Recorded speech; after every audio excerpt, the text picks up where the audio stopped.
Welcome to Zak Invest. Look, today we're exposing a massive silent wealth transfer that's happening literally right beneath our feet. We're talking about highly tangible, physical dirt and the energy infrastructure of the future. See, while the masses are totally distracted getting into bidding wars over overpriced suburban housing and commercial real estate, private equity firms and billionaires are quietly buying up what most people consider to be totally useless land. I'm talking about swamps, abandoned landfills, and completely barren deserts. Think about it for a second. Have you ever driven past a vast, empty stretch of desert, maybe a muddy swamp, or a barren plot of land sitting right next to a high-voltage power line and just thought, wow, what a worthless piece of dirt? Well, I'm going to challenge you to completely rethink what you see when you look at those empty spaces. The mainstream real estate market looks at that exact same dirt and just sees failure. They see land that can't hold a nice, neat housing subdivision. But what if I told you that the ultra-wealthy are actually paying massive premiums for those exact same plots? And honestly, this brilliantly illustrates the divide in money psychology. The masses, they focus entirely on surface value. They want proximity to a shopping mall or a good school district, right? They want human utility. But the elite, they're aggressively snapping up swamps and deserts because they focus on interconnection value. They are buying the critical arteries of the electrical grid. They aren't buying the land to build homes, they're buying it to control the generation and transmission of electricity. So for decades, our electrical grid was built for really predictable, steady demand. But today, we are facing an absolute perfect storm of exponential electricity needs. First off, the explosion of artificial intelligence data centers is requiring astronomical amounts of continuous power. Second, the global push for electric vehicles is adding millions of massive new batteries to the grid every single year. And third, the reshoring of heavy manufacturing is bringing all that massive industrial power demand right back to our shores. But here's the catch. At the exact same time demand is skyrocketing, our physical infrastructure is just aging out. The transformers, the copper transmission lines, the substations, they are reaching the end of their lifespan. We are basically trying to push massive exponential new electricity through a super fragile, outdated network. The grid is literally maxing out. So the real crisis isn't actually just about generating power, it's about having the physical space to plug it in. Which brings us to a core Zak Invest wealth principle. You make your money in energy real estate when you secure the interconnection rights, not when you lay down the first panel. A barren plot of desert might be absolutely terrible for a house, sure, but if it sits next to a high-voltage transmission line, it's a gold mine. The smart money values land based on machine consumption and proximity to substations. They're buying the legal right to plug a massive solar array or a battery storage facility directly into the grid. So here's your first actionable wealth-building takeaway. You've got to stop valuing land solely based on human utility. Shift your perspective to prioritize machine consumption. The elite are securing the physical choke points of the new energy economy.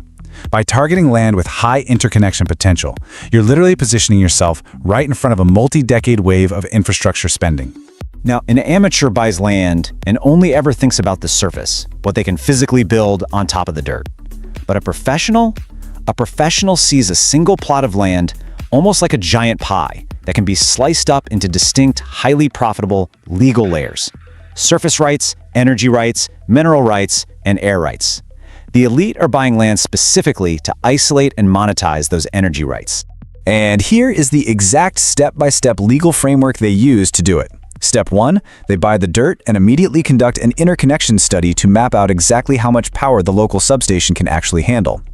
Step 2, they secure their queue position to send power to the grid, which instantly multiplies the land's value. Then, step 3, they execute a ground lease. They lease the surface rights to a major energy developer for, say, 30 or 40 years.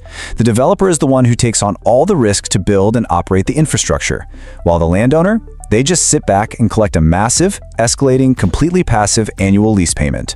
And this leads us to an incredible little-known secret: zoning arbitrage. Think about it. Why buy a muddy swamp instead of a pristine green field? Because environmental regulations make it incredibly difficult to build massive infrastructure on pristine land. But if a site is already an abandoned mine, or maybe a capped landfill, what the industry calls a brownfield site, the environmental hurdles are vastly lower. These sites usually already have heavy industrial zoning, roads, and power lines built right in. Private equity literally turns these municipal liabilities into massive cash-flowing assets. So your second wealth building takeaway is to use the legal system to totally insulate yourself from operational risk. Slice those land rights legally, utilize long-term ground leases for true passive income, and always look for that brownfield environmental arbitrage. You want to capture the massive upside of the energy boom without ever swinging a hammer or taking on the developer's construction risk. Okay, so it all revolves around this one thing, the Power Purchase Agreement, or PPA. This is the holy grail of energy finance. A PPA is a long-term 20 to 30-year contract where a massive, highly creditworthy buyer, we're talking like a tech giant or a major utility company, guarantees to purchase all the electricity generated from the land at a fixed price. Guys, this is not just a piece of paper. To a bank, this is a bankable asset that is basically as safe as a government bond. Let's actually look at how this builds into a chronological flow of institutional money. Step 1. The landowner and developer sign the PPA with that massive buyer. Step 2. They take that guaranteed, locked-in contract straight to the bank. Step 3. The bank uses that exact contract to underwrite and secure a massive construction loan to build a project. The developer uses the bank's money to build it, using the guaranteed revenue from the tech giant to pay off the loan. And then step 4, and this is wild, they trigger the ultimate financial cheat code, selling tax equity. So, what is tax equity? Well, the government desperately wants to encourage the energy transition, right? So they offer massive tax credits for building these facilities. But developers and landowners usually don't have anywhere near enough tax liability to actually use all those credits themselves. So what do? They trade these unusable government tax breaks to massive banks and insurance companies in exchange for massive amounts of upfront cash to fund the project. Just look at how beautifully this whole ecosystem functions. The developer builds the project using other people's money and gets the cash flow. The bank provides the capital and gets massive government tax breaks. And the landowner? They simply lease the dirt, collecting a huge upfront fee and decades of passive income. Every single sophisticated player in this equation wins. Honestly, the only person who loses here is the uneducated amateur who tried to buy land without understanding the financial engineering operating behind the scenes. So your financial takeaway is this. You have to understand how to leverage contracts as assets, leverage PPAs, understand the tax equity markets, and recognize that real generational wealth is built by funding projects via institutional capital. Remember, this isn't some get-rich-quick scheme. This is a highly deliberate, long-term system of wealth creation using leverage and guaranteed contracts. Those useless, barren plots of land you drive past every single day, they are not empty spaces. As we like to say, the masses see a wasteland, the elite see a future battery storage hub powering the digital economy.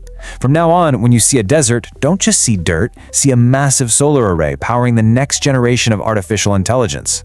You absolutely must shift your perspective from traditional real estate to energy infrastructure if you want to play this game. So I'm going to leave you with this final question to think about. Will you stay distracted fighting over overpriced suburban homes, or are you ready to actually control the power grid?